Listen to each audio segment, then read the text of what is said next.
a multi-time WWE champion. I know, and he's publicized he's also been to the other side, and we'll see if we can get our friend to talk about that. Let's just say, without any further delay, let's bring on our friend, the champion, Kurt Angle. How you doing, guys? Good. Rick, you told me 10 to 10:30, brother. Welcome. I thought I told you 10:30 to 11. Are you sure? Oh no. I thought I told you 10:30 to 11. No, hey Kurt, how are you, man? 10:30, Rick. All right, here you are. are. Soccer game. I have to go at 10:40. All right. Well, Oh no. All right. Well, hey, Kurt. We'll beat Rick thoroughly for you. Kurt, so how are we going to start? It's good to see you, Kurt. Man, you too. Sorry to have you hanging out for so long. So you probably heard what we're talking about. You're a master at this stuff. We only have you for a few minutes. I'm sure we have a million questions, but why don't you just dive in and give us some of your thoughts that on your mind after you heard what we're talking about here? Well, we all have struggles. It doesn't matter how great you are or how not great you are. Everybody goes through challenges. And I really went through a difficult challenge the past 2 years with this pandemic. I went through a major depression. My body shut down because I became inactive. I went from being a 52-year-old man to a 75-year-old man in like a few months. And I had to reprogram myself and get back into training and make myself more active. And I'm getting better and better. But, it all probably spawned from my pro wrestling career and all the injuries I attained and the painkiller addiction that I had, and eventually overcoming that and knowing that I can't take any painkillers anymore is the toughest thing in the world for me right now.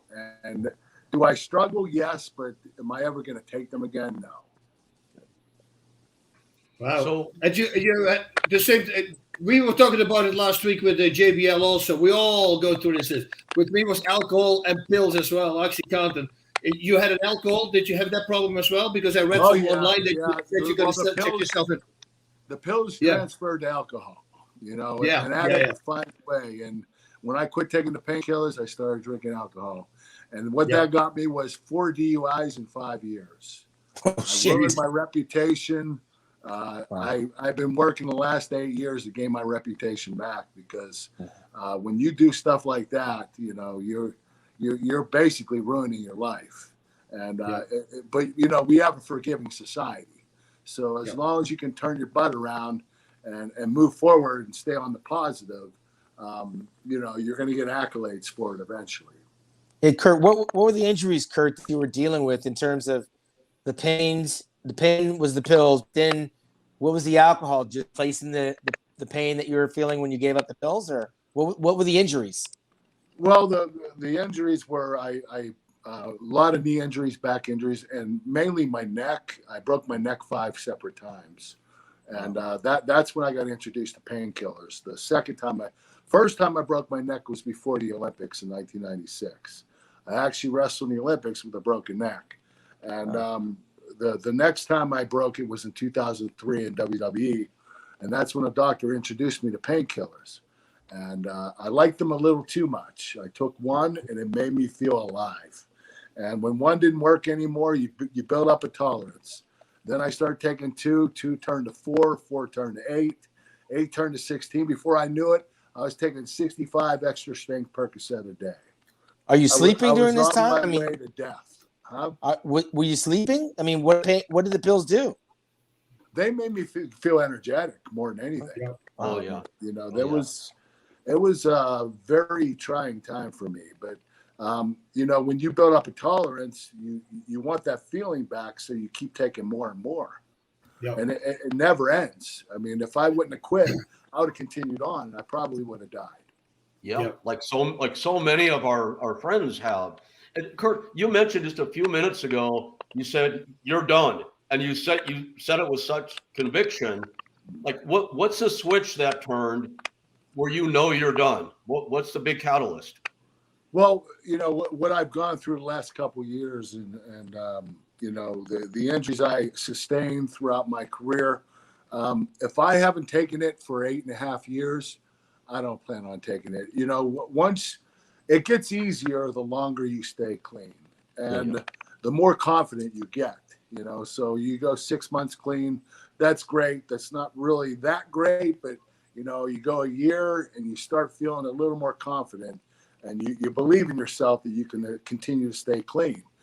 You do have bad days and good days, and the bad days you want to take, but you just can't. You just you tell yourself you got to keep moving forward. You can't go back, and that's what I did. I can say with conviction, I will never take a painkiller again, and I know that's probably not what the AA people want you to say, but that's how I feel, and that's what I know. Are you in pain anymore? Is the pain gone? I want to echo that, Kurt. It's been, and I think Boss is nodding also, agreeing. It's been 4 years for me now, and I have my moments still, absolutely. But if you took a jar right now, those nice little yellow colored things we used to all covet so much, and you pour that in front of me at my lowest right now, those are going down the toilet. There's no way. So I hear what you're saying, and it's so nice to be able to talk to people that have been there and are at this point now. And I think that you got Kurt Angle, everybody out there telling you this and giving you the numbers he went up to, way beyond what most of us mortal men can handle, Kurt, as you know. And here you are today, man. It's so good to hear that. But is the pain gone, Kurt? Like, what's the pain level on 1 to 10? I wish. Is it gone? I wish it were. Where's it at on 1 to 10? I have a lot of terrible pain in my neck and my back and my knees. I'm actually going to have MRIs done. I've had surgeries on everything, and I got injections in my knee and my back. They didn't work. So I've been meeting with doctors and getting MRIs and x-rays to see what the next steps are. But the great thing is I started working with an ART guy, and he's done phenomenal things for me. I lost everything in this pandemic. I stopped running. I wasn't as active. I did lift weights a little bit, not a lot, but this guy got me back into pretty good shape, and I'm able to do more stuff with my body. My core strength is a lot stronger now. That's what I lost. And when you lose your core strength, you lose everything. You lose your balance. You lose your sense of reasoning. It's one of those things that in your lower abdominal, where your bladder is, that's your core. That's what you need to work on in order to keep your body intact. And it actually reduces a lot of pain when you have a stronger core. And that's what I've been doing, and it's been working extremely well. I've been doing that. I just started again, and I posted about it, and then I realized how difficult it is because on the wheel, the wheel in front of you, and then you roll forward like the ab roller. I do that on my feet, and I showed off like 10 times, and people go like, dude, that is crazy. But you do feel it a lot in your underbelly, exactly what you're saying. Yeah. So I said, now somebody tells me to do it with one arm. I can do that on my knees, but I cannot do it standing yet. But I'm going to do it. You watch. I couldn't do that, boss. I couldn't do it right now, to be honest with you. You have to be a stud to do that. So, Kurt, what did you replace the wrestling with? I mean, we were talking about, when boxing is over, it's over. When fighting's over, it's over. For me, bodybuilding is over. What did you fill the void with? I know you had all the pain, the alcohol, but now, what are you doing with the time that's been totally vacated from wrestling? Well, I started a supplement business called Physically Fit Nutrition. We have a great line of products. One in particular is called Chicken Snacks. They're high protein, low carbohydrate, low fat snacks that are flavored. They're like a Chex Mix texture, and we flavored them with a bunch of excellent flavors. They're doing really well, and I keep myself indulged in that, and also my podcast every week. So I also take acting classes. I'm trying to get into acting, do more movies. What I used to do in the past, I kind of took a break from that for a while, and it's time for me to get back into it. Yeah, the Chicken Snacks, is that with David Hawk? You work with Dave? Yes. That's our company, Physically Fit Nutrition. Yeah. Dave used to be a former Dave pretty Mr. USA, guys. Dave was a Mr. USA bodybuilding champion back in the day. Yeah, yeah. He Tell him I was said an old hi. schooler. Yeah. Kurt, what's the URL for your company? We'll put it on the screen here while we have you. Your website address. Physicallyfit.com. Physicallyfit.com. Yes. That'll be up on the screen in just a moment. And so you said 2 years ago, and Sean, great question. Because we've heard so much about what was in the past, and I know how hard your life has been. Many of the fans have read about it, and when we communicate these days, I mean, you're like the most spot on person I know. You're upbeat, you're responsive, you're obviously on your game. You have a lot going on. There's your website going across the bottom of the screen, everybody. Please check out Kurt's company at physicallyfit.com. So you're happy these days. You're fulfilled. Where are you at in your head? Oh, I'm great. I'm happily married. I have 6 wonderful kids. 4 that live with me. 2 live in Tennessee. I get to see them every once in a while. But I'm really into my family, doing family things.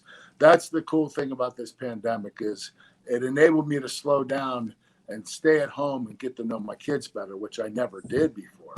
I was always traveling every week, going out on the road, going city to city. And now I had the opportunity to really get to know my kids and my wife. And it was incredibly rewarding.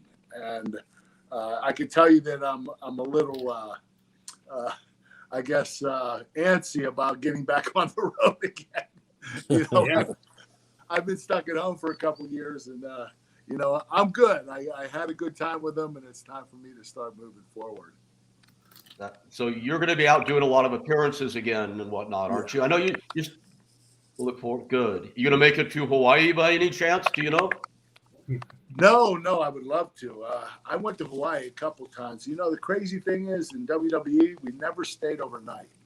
We always flew in that day, did the show, and flew out that evening and flew back to California. So I'd love to, that's one of my top 3 destinations that go to vacation. So hopefully it will happen next year or the. Oh, we lost him. Shit.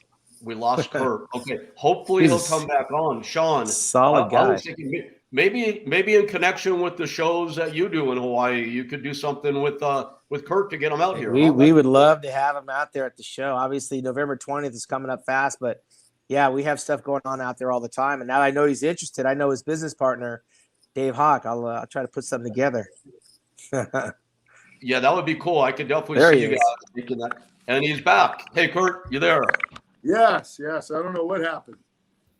So, Kurt, Sean is, Sean's a very successful promoter these days, amongst other things. First of all, have you guys met before, Sean Ray and Kurt Angle? I know of Kurt through Dave Hawk and through the Mannion, Tyler Mannion's a wrestler, J.M. Mannion, photographer. Big on Kurt. Kurt, are you from Pittsburgh, by the way? Yes. That's where the NPC started. Yeah, so the NPC is the federation where I got my pro card. They're actually here running the Mr. Olympia this weekend. I'll make sure I tell the Mannion you said hello. They always talk about you. I haven't seen them in a while. Yeah, they talk about you coming up all the time. Tyler was a wrestler all those years, so J.M. Mannion kept telling me about you all the time, and Dave Hawk brags about you all the time. So yeah, I know your history, bro. You're awesome. So are you, Sean. Thank you, appreciate it. And we were saying, Kurt, when you ducked out for a second, Sean is promoting these days, and he does shows in Hawaii. So maybe there's something you guys Sean, can do book me, together. brother. Yeah, no doubt. We're going to look at the calendar and get you on there. I'll reach out to Sounds David good. to get a hold of you. Hey, guys, I'm sorry I have to go. I wish I could stay and chat for a lot longer, but I got to pick my son up. Rick screwed it up. We blame it on Rick. It's Rick's fault. Jeez. Thanks for calling in, Kurt. Thank you for watching the Hannibal TV. Please like this video if you enjoyed it and click the subscribe button to not miss any of our latest shoot interviews, match videos, or news updates. Support us on patreon.com for $1.99 a month to watch our full shoot interviews ad-free and help our channel grow. Follow us on Twitter at the Hannibal TV for instant updates.